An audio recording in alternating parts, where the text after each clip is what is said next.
What's going on, everybody? You're tuned into the 48 Laws podcast. My name is Rudy Malumba. And I'm John Karp. Let's get right into this book. This episode, we're going to do Laws 17 and 18. Law 17 is keep others in suspended terror. Cultivate an air of unpredictability. The judgment is, humans are creatures of habit with an insatiable need to see familiarity in other people's actions. Your predictability gives them a sense of control. Turn the tables. Be deliberately unpredictable. Behavior that seems to have no consistency or purpose will keep them off balance, and they will wear themselves out trying to explain your moves. Taken to an extreme, this strategy can intimidate and terrorize. All right, so Robert Greene gave just an observance of this law, and the example he chose was during the World Championship of Chess in 1972 between the Russian Boris Spassky and the American Bobby Fischer in Reykjavik, Iceland.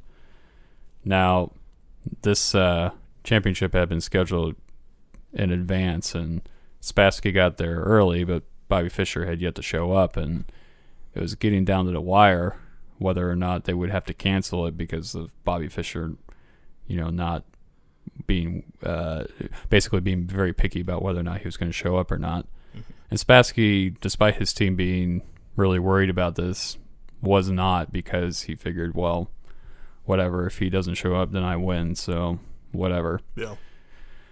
But sure enough, Bobby Fischer made it. But even when the opening ceremony was occurring, he showed up like 1 minute before it was the start or something like that. Yeah. And again, Spassky just dismissed him as being an immature little boy.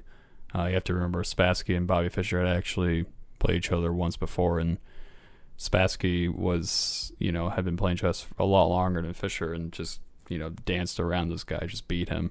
So he and he was a psychologist too, from what it. Yes, that too. So he was reading Fischer. Yeah. That was kind of Spassky's trick, was being able to read his opponent. That's what he was known for. Mm-hmm. So he just kind of read Bobby Fischer as being as an inexperienced, immature little boy.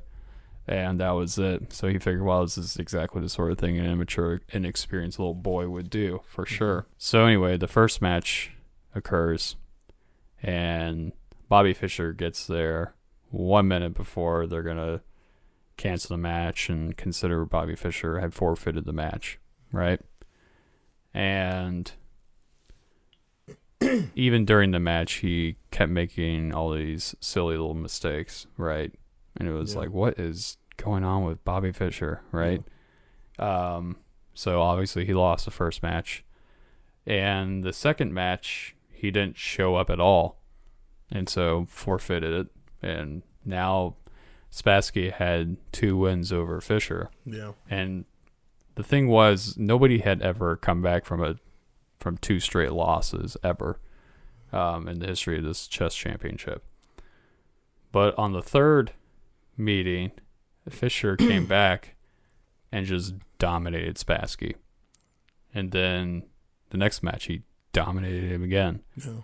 And again, and again, and again, until finally Fischer had 17 wins over, I think it was 17. I'm sorry, no, 15 wins. 15 wins. I had to read it back again. Oh. He had 15 wins over Spassky. So you ended up winning 15-2. Basically, yeah. Wow. Well, the match wasn't over yet. This is when it gets interesting, because Spassky starts losing his mind, because he can't figure out how this boy that he's been able to defeat so many times all of a sudden is now kicking his butt. And so he started accusing the Americans for this really crazy conspiracy about somehow there's some mind control device in the chairs, and they had to cancel a game so they could take apart the chairs to see if there was any kind of mind control substance, which there wasn't, because that's insane. Yeah. Spassky was just losing his mind and just trying to figure out what was Bobby Fischer doing, because remember, Spassky was more of a psychological opponent, and he could not figure Bobby Fischer out. Yeah. And eventually, after that 17th match, Spassky just decided he had a breakdown, and he decided to quit, that it wasn't worth going through anymore. And they say that Spassky never quite recovered from that match. Wow, that's that's kind of insane. Yeah, no kidding. Yeah. One thing I liked about this story is it Robert Greene talked a little bit about how chess kind of mirrors life. So when you think about it, when you have an opponent in chess, you base your strategy off of patterns. That's really all it comes down to, right? So there's really a finite number of patterns, and there's different ways to combat those patterns, right? So if you watch the way someone's playing and you see kind of where they're going, you can plan ahead because you know the pattern, right? So I guess Bobby Fischer's strategy here was to not play a predetermined pattern, to kind of act more random and just put pieces together. So because he was doing that, because Bobby Fischer was doing that, Spassky had nothing to combat him against, right? And I feel like the analog of that is kind of really with life. So in life, you kind of judge people by their routines and the patterns that they do. So if you know that every 8 a.m., a coworker gets into work at this time and he goes to lunch at that time, you get an idea of who that person is. But when randomly they change that or they do more kind of unpredictable acts, it makes you wonder why. You know what I mean? Especially if you know that they've kind of had a predetermined routine before. So that's kind of what I feel like that's kind of what the example here is driving at. One thing I noticed about this law specifically is its similarity to Law 4, really Law 3 and 4. But for this portion of it, I'm going to talk about Law 4. Law 4 is all about saying as little as possible. Now, when you don't say everything that comes to your head, and you speak, you don't speak as often as most people do. People tend to value the few words that you use, right? So whenever you say something, it means more than someone who talks more, right? So what ends up happening when you're a person who doesn't say a lot, I think of it as like a closed loop. When someone tells you a full story from beginning to end, your brain has nothing to, fight against. Your brain knows, okay, this is a story this person says. When someone gives you an open loop, starts off with a story, doesn't finish it, your brain tries to finish the story up. You know what I mean? You try to say, okay, so, maybe he did this, maybe he did that, but you kind of go through all the full list of possibilities.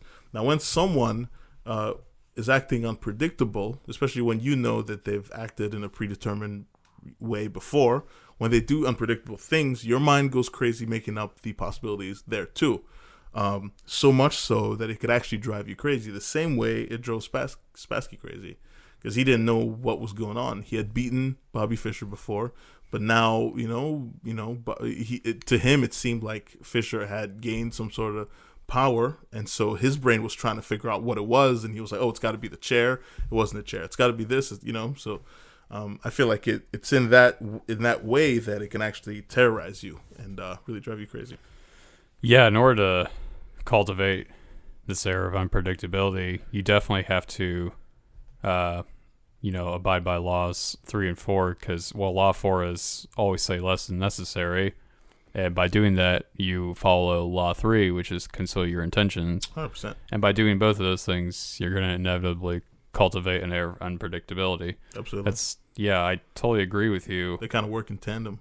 They do. Yeah. And, and I think it works really well in modern context. I think particularly in dating. I mean, we saw this in Law 3 with the Marquis de Sévigné and Nignon de Leclos. And for those, as a very brief recap of that, that was the story where the Marquis de Sévigné really wanted to win the heart of this countess, and Nignon de Leclos instructed him to actually go to places he doesn't normally go to at different times, again, be unpredictable, and that this would help to win over his lady love. Of course, we all know that he blew that when he confessed his love for her, but nevertheless, I think it still applies even in a dating sphere where, if you come off as being this kind of unpredictable and fun person, you're going to win more hearts than being a predictable and boring person, you know. Although I have to say the language of this law is a little, I find disagreeable. Yeah. I like the idea about the cultivate an air of unpredictability. I think it's applicable. But keeping others in suspended terror, I don't know how well that works always. I mean, I don't really consider terrorism to be, as an example, I don't consider terrorism to be all that successful, because what ends up happening in with terrorist groups is that they end up producing counter-terrorists, right? For example, during the American Revolution, the Sons of Liberty was essentially a terrorist organization. They would find loyalists and tar and feather them, and then like open their mouth up and shove tea down their mouth in reference to the tea tax. But it didn't really help them to win over supporters for the revolution. If anything, it actually emboldened the loyalists that were in the colonies, and you know, all of a sudden now you're seeing these loyalists engage in terrorist-like activities as well. So it didn't really help them with their cause. I mean, the only thing that really helped that particular cause was the fact that we had the Continental Army. You know, that was it, and that we just happened to win the war. Yeah. It wasn't because of the results of, or the efforts of the Sons of Liberty. Yeah.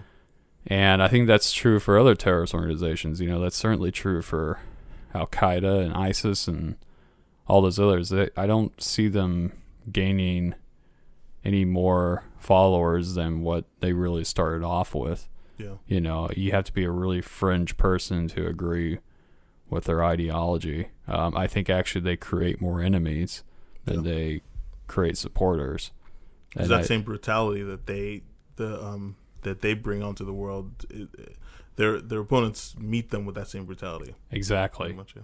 So I don't think the terror aspect is accurate. But I think what Robert Greene's probably getting at is, if you have this air of unpredictability, one of the many feelings someone might have about your unpredictable behavior, it might be that of terror. Yeah, possibly. Absolutely, because they might view you as something, as a person that is kind of otherworldly in a way, like you're bigger than man. Kind of the same way Spassky was looking at Fisher. He was thinking, oh, you know, there's this big plot to, you know, this big mind control plot for me, and he wasn't just looking at Bobby Fischer as this great chess player. He's someone who devised the whole plan to take over my brain or something like that. So it seems like it could be in terms of that kind of. Well, another thing too that I found interesting was Greene talked a lot about kind of sudden and unpredictable events in nature, like tornadoes or like hurricanes, things like that. With the way we look at kind of acts of God and things that are, while they are terrible, they don't happen a lot, is really the same way that like you were talking about, kind of aspects of how we look at people who are unpredictable or things like that. It's kind of the same way we look at events that are unpredictable. So it's definitely a thing there. I think in a business context, it works well too, because, if you go around bragging to your superiors that one day you're going to leave this company and do something better, they may not treat you all that well. You know, they may sometimes, out of spite or whatever, they might give you less hours, so to speak, let's say. Yeah. So if you kind of, again, it's like hiding your intentions. Yeah. Stay kind of unpredictable. Yeah. Don't let everybody in on your real desires. Yeah. Don't fill everybody in completely. Yeah. Kind of keep something for yourself.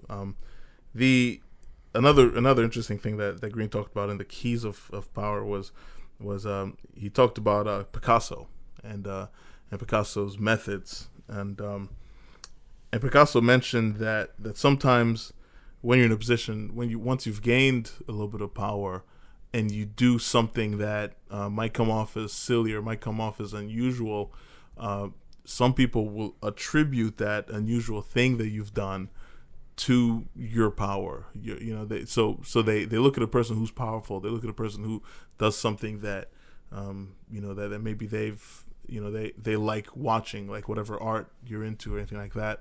And when they see a great artist doing something silly, something unique, they attribute that to mean something, because this person who's powerful can't just be doing something silly for no reason. There's got to be a meaning to it. So it kind of heightens everything about you when people think that the way you draw, the way you the little movements you make mean something. It kind of makes you bigger than life in a certain way. So I thought that was an interesting kind of aspect of this law as well.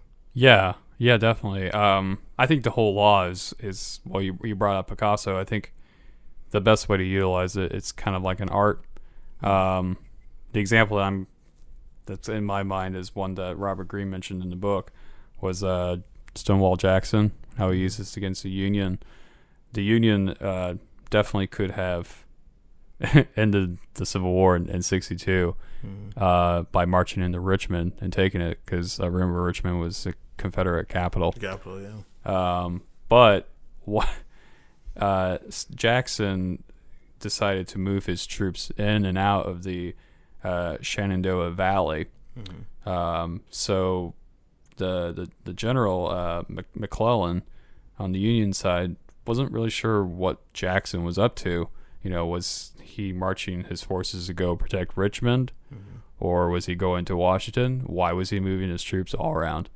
And it confused McClellan. He was like, well, I don't want to leave Washington unprotected, and then just have Jackson circumvent me and take over Washington. So I'm just going to hang out here just so that, I'm ready for whatever. Yeah. But that ended up backfiring, because that gave the Confederates time to reinforce Richmond, and then they could push forward from there. Yeah. And of course, that led to Southern troops getting as far north as Gettysburg, Pennsylvania, and eventually, McClellan, among other mistakes, that led to him being fired by Lincoln and being replaced, eventually with Ulysses S. Grant.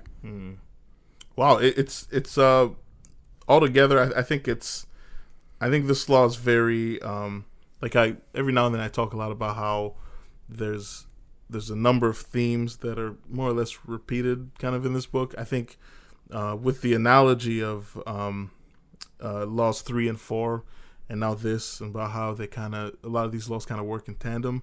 I think these 3 laws really kind of represent a theme of kind of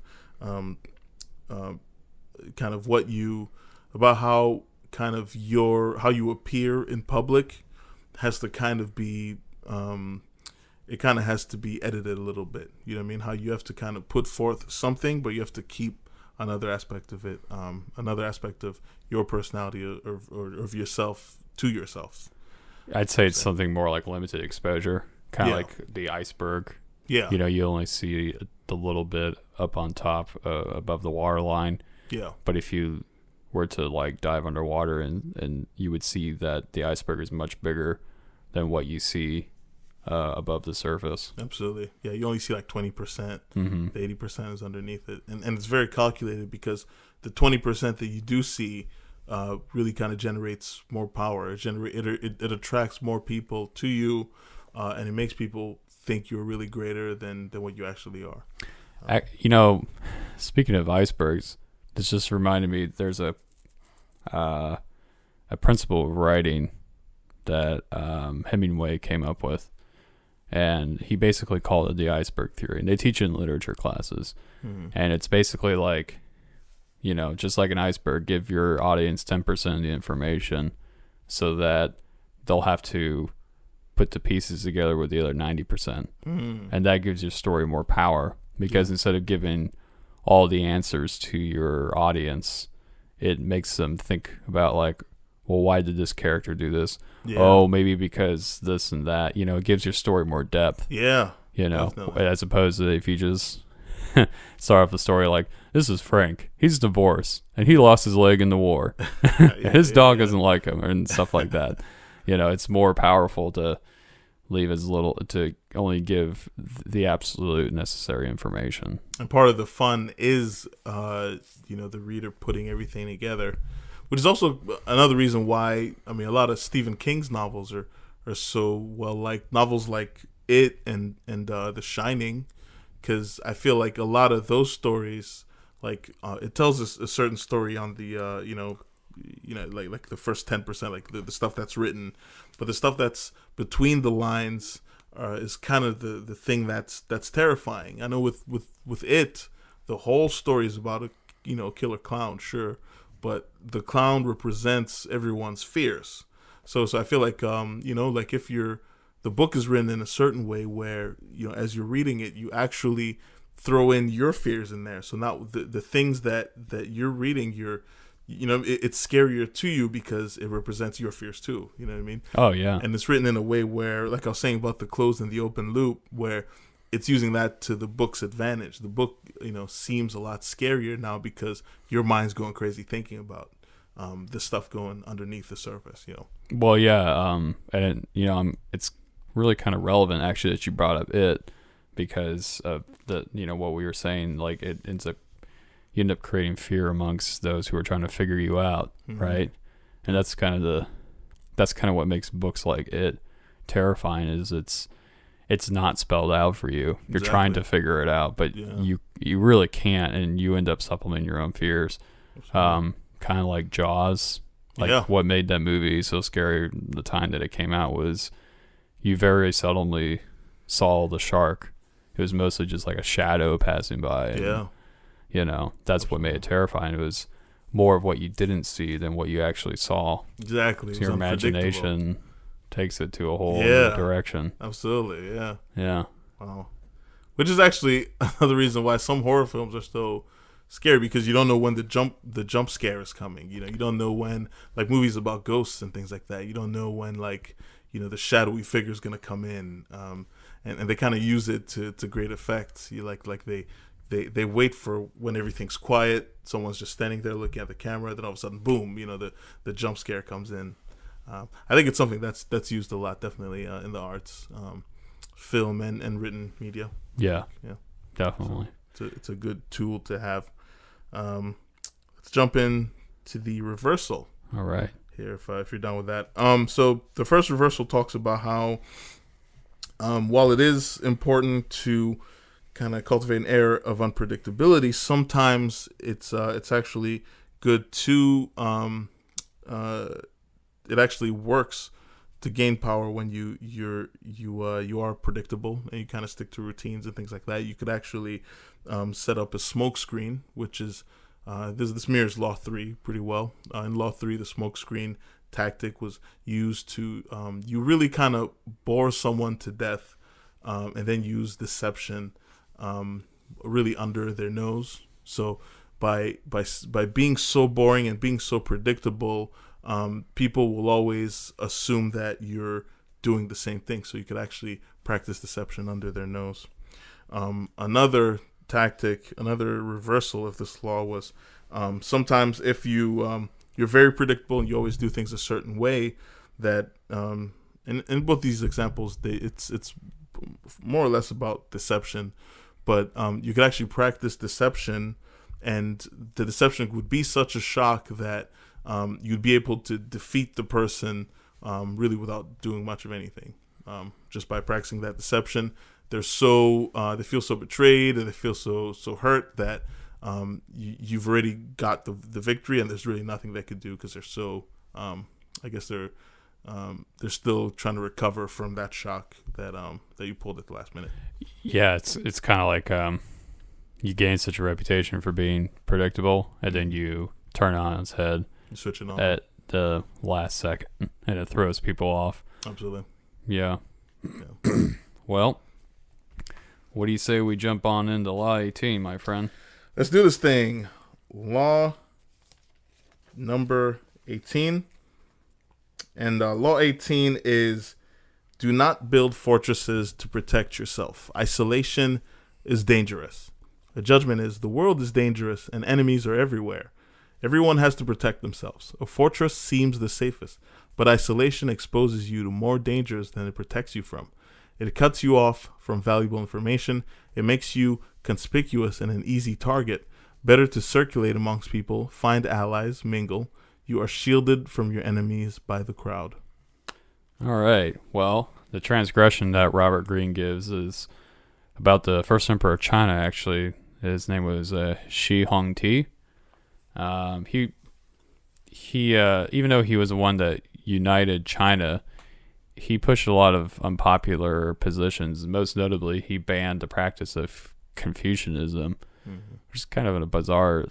Like when you think Confucianism, you think China, and so like he banished it, and like was like executing people who were practicing it. Like it's like kind of crazy to think about now, but it happened.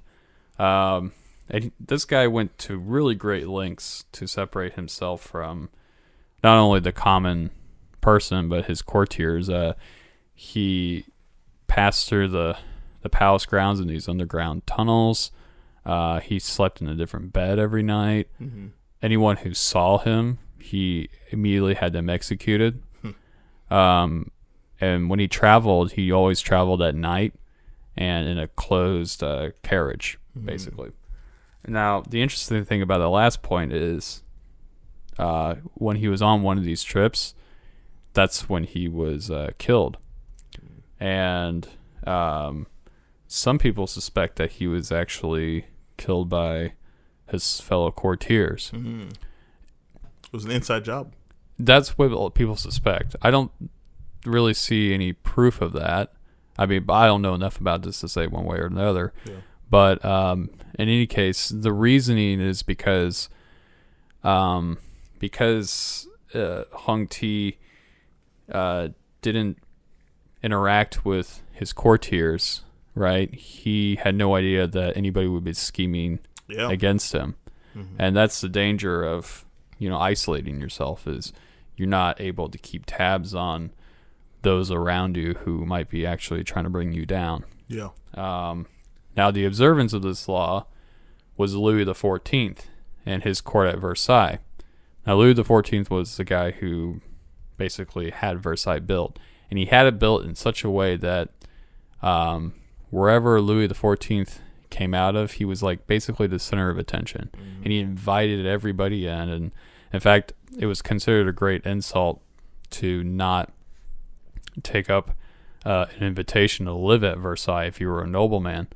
And Louis XIV would essentially disown that nobleman, right? So if he was having problems, Louis XIV would just be like, oh, well, whatever, not my problem, not going to help you.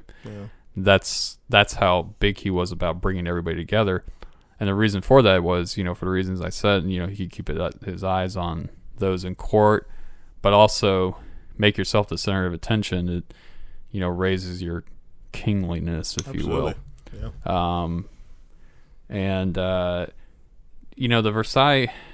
The Versailles example, I think, is just really telling because Louis XIV was a master at that.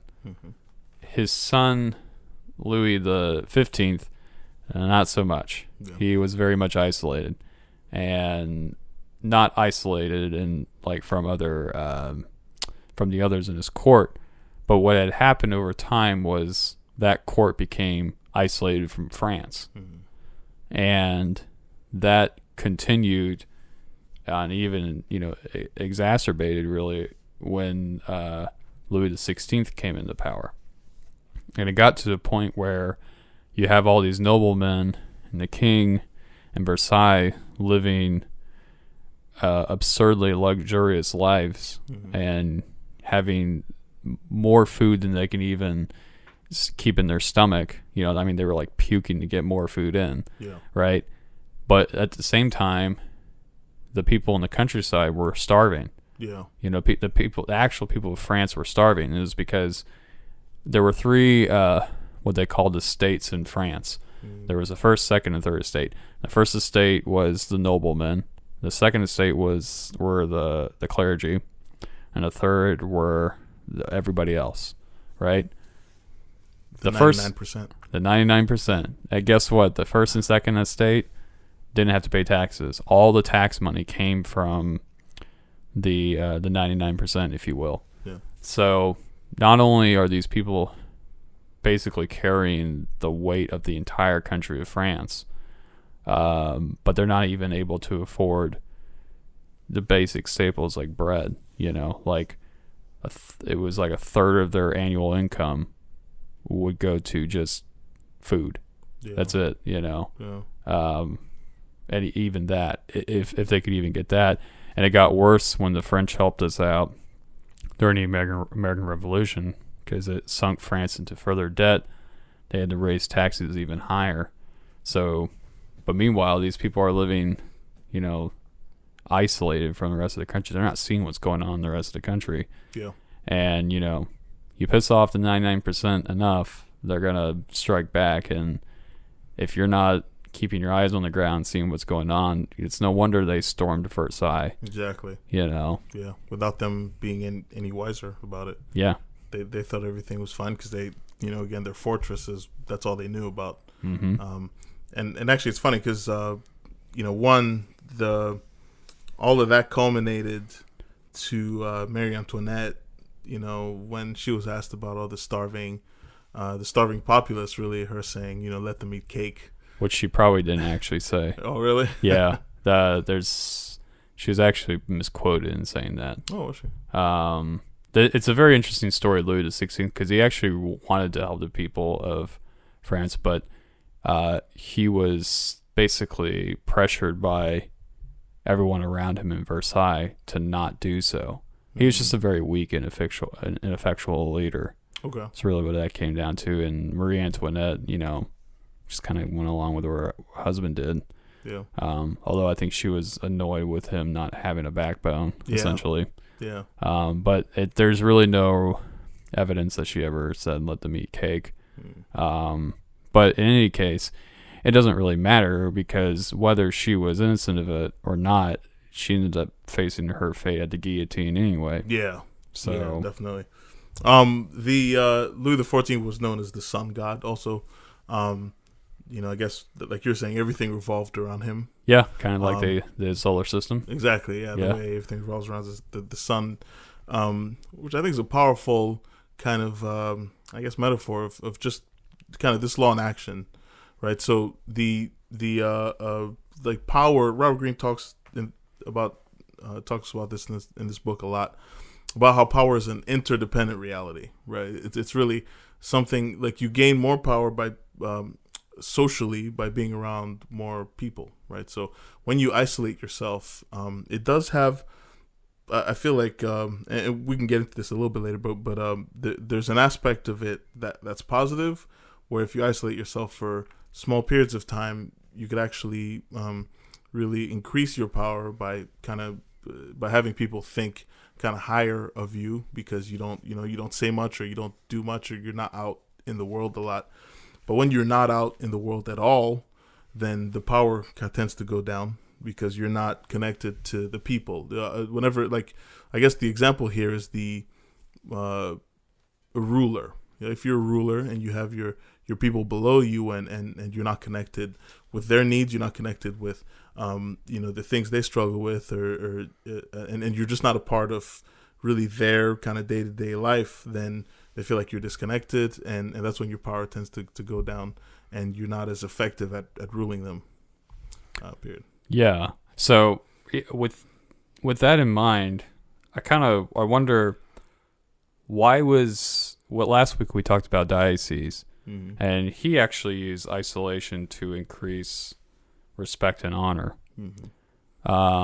Or was it isolation? Was it more just absence? And what's the difference? And why is diocese a different example than, say, Hong Ti? Yeah.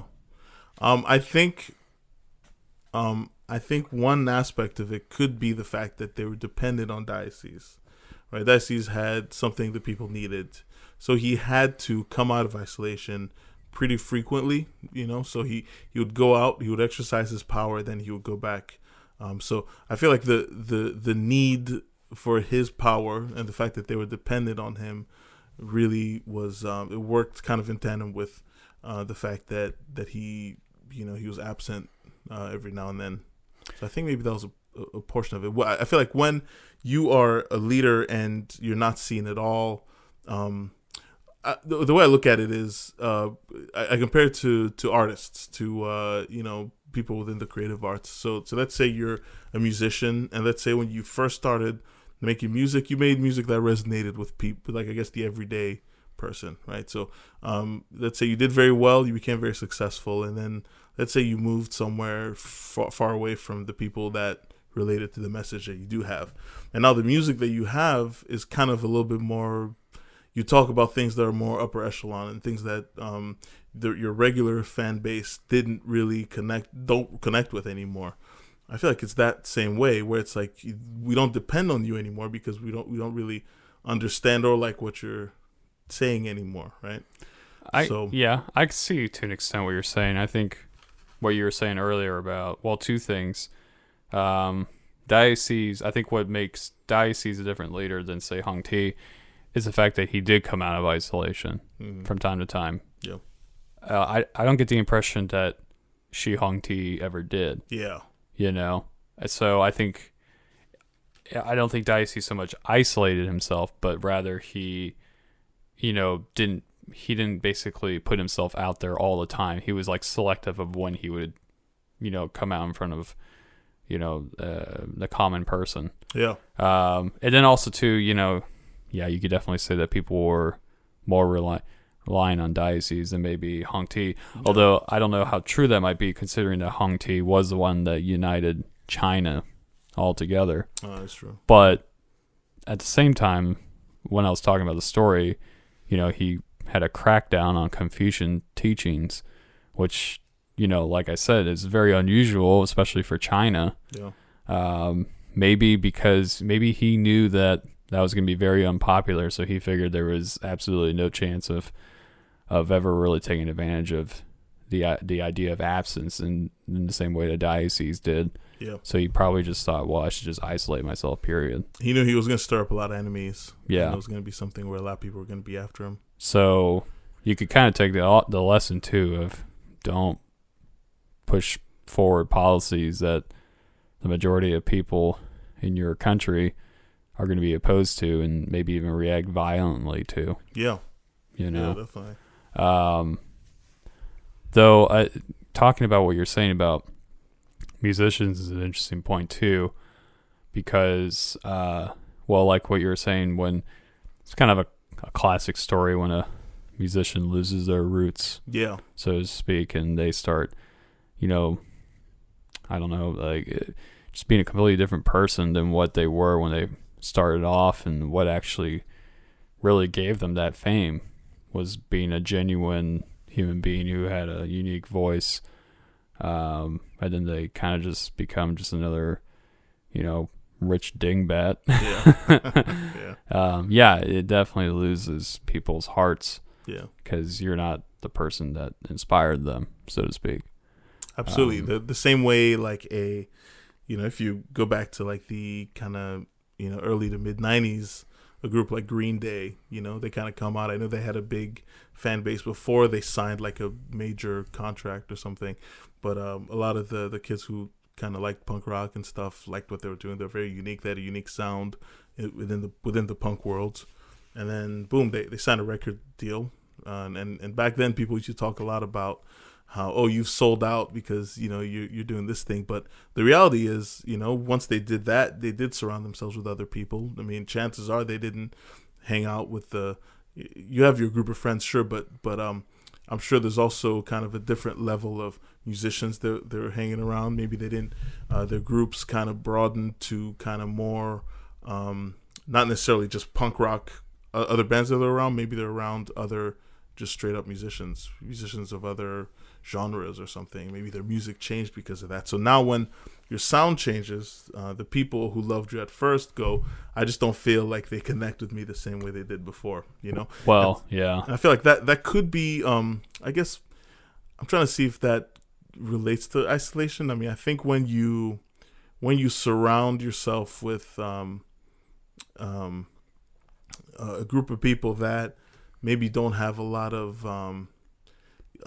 diversity in terms of how they think, you know what I mean? Who are or people who just will yes you to death, like a bunch of yes men and things like that. I feel like that's what you're trying to get at. Yeah. I don't think it's so much that, oh, you've lost your voice or whatever. Mm-hmm. I think it's that you isolate yourself from criticism. How about that? Yeah, that makes sense. You know, because Absolutely. now you have a bunch of people who are saying, oh, you're great. Oh, you're great. Mm-hmm. When maybe you're not so great anymore, Yeah. you know? I think that's probably where you're getting at. Yeah. And that can be dangerous because, well, that's very dangerous. The last thing you want to do is surround yourself by yes people. Yeah. I mean, that's what leads to failed companies, to be perfectly honest with you, is when they fire all the people who are good but might disagree with one aspect of the company. Well, we'll take care of that. We'll fire you. And we'll just hire people that agree with me. Well, fine, but they're probably incompetent because why would they agree to some of the dumb things that you push for? Exactly. I think that's what you're really getting at is that, you know, again, surround yourself with yes people. Because I think, you know, signing with like a major label can have one or two effects. It could either, you know, expose you to more people who could help further what you're trying to do with your art. Yeah. Or it can just put you in a place of complacency to where you feel like, well, I don't have to engage with anybody anymore. And that's dangerous because the way that we become successful in whatever we do is if we get ourselves out there. Exactly. Right? Like it does no good, again, if you're a musician, it does no good if you write music if you never share it with anybody. Exactly. You know, if you never put it out on Spotify or YouTube or whatever, you're like, who cares? You could be the next Beethoven. Who's gonna know? No one's gonna know. Yeah. You know? Yeah, because you kept it all to yourself. Yeah. Yeah. Yeah, I think this law works on a number of different levels. I think definitely, having really the important part is fortresses of any kind. So the first kind of type that we talked about just now was you know, kind of a fortress for criticism. You know, if you're surrounded by yes people who just yes you to death, whatever you do, you know, they accept and they love. That actually works to your detriment because now when you release music, you know, people don't. There's going to be more people who don't like it. You know, maybe you do need people to kind of criticize your work, so you could put out your optimal work. At the same time, isolation also works intellectually. Sometimes, you know, if you have a certain position and you think a certain way, you have an opinion on something, it's important to have diversity, that opinion also. Because if you constantly, you know, have conflict, you know, let's say you're more on the liberal side of things and you only hang out with other liberals, then, I mean, I don't really think you experience much growth that way because you're never really being challenged. Right? Yeah. The same way it works on the other hand. If you're more of a conservative person, you only hang out with other conservatives, you know, same kind of thing. And I feel like that relates to kind of the era that we're in right now, where there's a lot of people who are kind of in those kind of vacuums where, you know, we only hang out with our type and, you know, our points of views never expand past a certain point. Yeah, well, I definitely think I think if we only have one problem in the U.S., it's because people on the left and the right just don't talk to each other ever. I think that's why our country's had some issues in the last 20 years. For the simple fact that the Democrats and Republicans are just too busy flinging mud at each other. Yeah. Rather than actually, you know, yes, okay, we disagree on this and that, but we know what can we do to better improve this country. Yeah. You know, our country's definitely not following this law. Yeah, absolutely. And that's part of the problem. Yeah. On top of that, you know, you have to interact with others in order to do well. I mean, you know, the old saying, no man's an island. It's true. It'd be nice to be able to do all the things by yourself and not have to rely on other people, because people can be very unreliable and inefficient and incompetent. Yeah. In fact, if you ask me personally, I'd say the numbers of incompetent people are growing at a staggering rate. But the fact of the matter is, we still have to have other people to further our own needs, and vice versa. People need us to further them. That's why we live in societies, because if that wasn't the case, we would just be lone wolves. We would all live alone. Yeah. But that's not how we've been successful as a species, and that's not how we're hardwired to be either. Yeah, absolutely. And I for this law, I always go back to what Green said about how power is an interdependent reality, and about how and when you look at power itself, it's not a game that you can really opt in or out of. It's something that's just out in the world. So in order to be to kind of, I think, be a complete person and be successful, I guess, in all aspects of your life, you really do have to engage with people socially, and I mean, and setting up fortresses in any aspect of your life is going to affect you negatively. Whether that's intellectually, whether it's artistically, in all aspects of your life. Well, one thing I found interesting that he was talking about here too was socially. I feel like socially, when he talked about socially, how when you isolate yourself, you become less and less attractive to other people, and you actually become kind of more awkward with the way you act and things like that. It affects you so much in that way. And it's, I mean, that's I think the most obvious example of how important it is to not isolate yourself socially. Yeah, that's those are good points. I think it's tempting to isolate yourself because it can seem safe. Oh, I'm behind my big walls, nobody can get me. Mm-hmm. But Robert Greene draws an interesting parallel to like a walled off city, a fortress, right? Mm. Like during a siege is the worst thing you could possibly ever engage in warfare, because you can close off your town, but the attacking forces now have you surrounded and have cut you off from your food supply and your way of getting clean water into the city, and you're eventually going to starve yourself out. Mm. And I think that plays into this very much so, because if it's always you're not bouncing ideas off of people, metaphorically, you're going to starve yourself out. Yeah. Because you're basically in your own little echo chamber, hearing your voice. You're not being challenged to think differently, to acquire new tools, like mental tools to adapt to, whatever problems you might be facing. Yeah, absolutely. Yeah, I mean, one last example I found in here that I thought was interesting was the case of Pontormo. He was I believe a painter or a sculptor in Italy, who was given a project. I believe it was to work. I believe he was painting church walls, church ceilings. He was trying to put together a whole scene, the biblical scene, and he worked on that. He became very obsessed with that his entire life, and he really isolated himself and worked on that day and night. What ended up happening is his obsession. Over the course of his obsession, he eventually died. And later on, when other people saw his work, it really kind of came off like a jumbled mess, right? So Pontormo was so isolated and so concerned with working out on the details that he kind of didn't address the whole picture. So everything seemed out of proportion, and everything seemed really kind of messy. And Pontormo was an artist for years and years. I feel like that's also a case about how isolation can actually affect your creativity also. It could actually make your work appear sloppy and appear just to not have perspective. So it just, I mean, all this really just points to how efficient or how true of a law this is, when it really affects every part of your life. Yeah.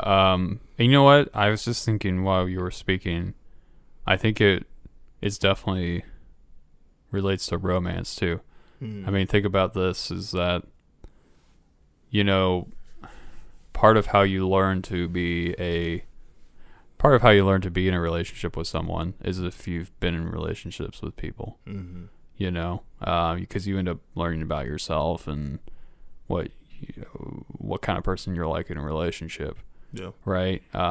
So it's almost like that's what the purpose of dating is to give you a buffer of the number of times you screw up until you figure it out. Exactly. You know, and you can't do that by yourself. Really, you have to have others there, because how else are you going to bounce off, you know, ideas about how you should be in a relationship? Exactly. Yeah. And when you think about the process of dating, it can be a very nerve-wracking thing, because again, you're going out there, you're putting yourself out there, right? You're going to be uncomfortable over the course of dating, and it's going to happen again and again. You know, it's funny, because if they say insanity is doing something over and over, do the same thing over and over and expecting different results, that's really what dating is, right? You're just going out there meeting new people and over again. Well, presumably, it sticks. Yeah, presumably you're learning from your mistakes. That is true, yeah. You know, you're not like opening with the same cheesy bar line you've been opening with for the last 10 years or whatever. But yeah, it's something that's uncomfortable, but that pays off in the end. And I feel like the reason why people would wall themselves off in fortresses and isolate themselves is because they want to stay away from anything uncomfortable, stay away from anything quote unquote scary and stuff, and that ends up really being a detriment to everything, to your growth, your character, the way you are. There are a lot of, I feel like this is one of the laws that is, I think it's very, very accurate about how to live your life and really kind of stay away from fortresses and in as many opportunities as you can to kind of be uncomfortable, go the direction of discomfort versus the direction of safety as often as you can. Yeah, I think this law is especially useful for today because of social media. And it's funny that we call it social media, because I think it's done more to isolate people than it really has to bring people together. That's true. Why go out and speak with people when you can just talk with them online, right? Yeah. But it's not the same thing. You're not interacting with them face to face. Yeah. Like you and me speaking in the same room is a completely different experience than earlier today when we were talking on the phone. Exactly. Definitely. You just cannot replicate that unless the other person is physically there. Exactly. Yeah. There's a lot of variables different from, a call on the phone, texting, or even like FaceTime or something than when you're physically with someone in a room and having a conversation. Yeah. And that's the social aspect, the connection that's so important. Definitely. So, I guess we could go on over to the reversal. I think it's time. Yeah. Let's do this thing. So the reversal talks about there being certain cases when it's okay to isolate yourself. Green talks about how sometimes it's good to kind of isolate yourself whenever you want to kind of gain perspective on things, whenever you want to kind of think something through without the effect of other people. And sometimes it's important to do that. The caveat with that is that you also have to not stay in that isolation long. He says that the longer that you're in that isolation, the harder it is to get out. So if you are going to do that and you do want to gain some perspective on whatever it is, life or just things in general, it's good to keep it short and then get out and get out of that isolation. Yeah, I think it's important from time to time for people to kind of take a break from other people and reassess their own values and decide what's really important to them. Yeah. And kind of go, well, I could do better at this and that. I could be a better boyfriend or girlfriend or worker or whatever. But yeah, you have to come out of that isolation as soon as you can.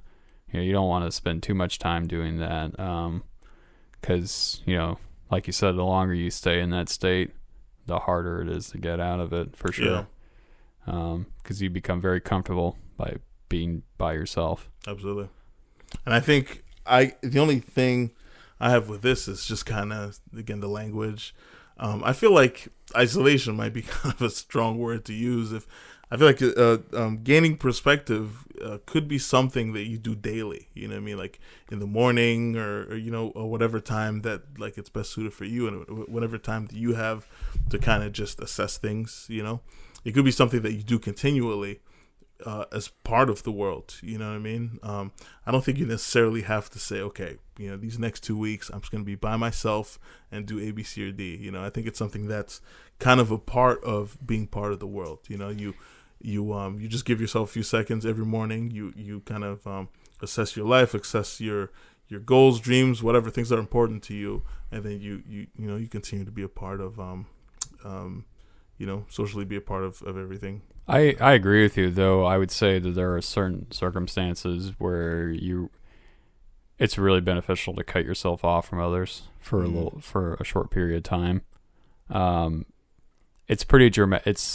If you're going through some pretty dramatic stuff, though, I would say. Okay. It's not like just one thing; it's many things.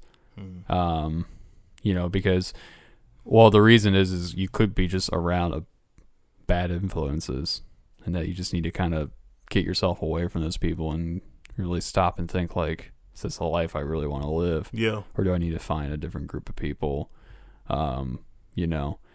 It's, everybody's in a different situation. But I think there is a time that isolating yourself from others can be beneficial in order to sort out very large problems. Yeah. But I do agree with like what you said. You can find little nuggets of wisdom throughout the day. Yeah. And a good time is like when you wake up. Yeah. Before you leave your bedroom, you leave your house. Do a little alone time and just recess a few things. And, sure. Yeah. Meditate or pray or do none of those things. Just have your cup of coffee on the back porch or whatever. Just take a moment to definitely enjoy your, put the phone away. Yeah. And just enjoy just a few minutes alone. Absolutely. Yeah. Absolutely. Well, I think we did it, buddy. These two laws, I think they're very. I feel like the two laws we did today were very, like you could see them out in the real world. Like it's very practical kind of laws, right? I think this one the cultivating an air of predictability. It depends on whether or not. I don't necessarily believe that it's a law that you should use a lot, I guess, but I definitely see it out in the world a lot, and I feel like it can be used in positive ways. I've seen it used in positive ways. I've seen other people use it and gaining power with it. So these two laws are very practical, and I feel like I can see its applications. So, yeah. All right, buddy.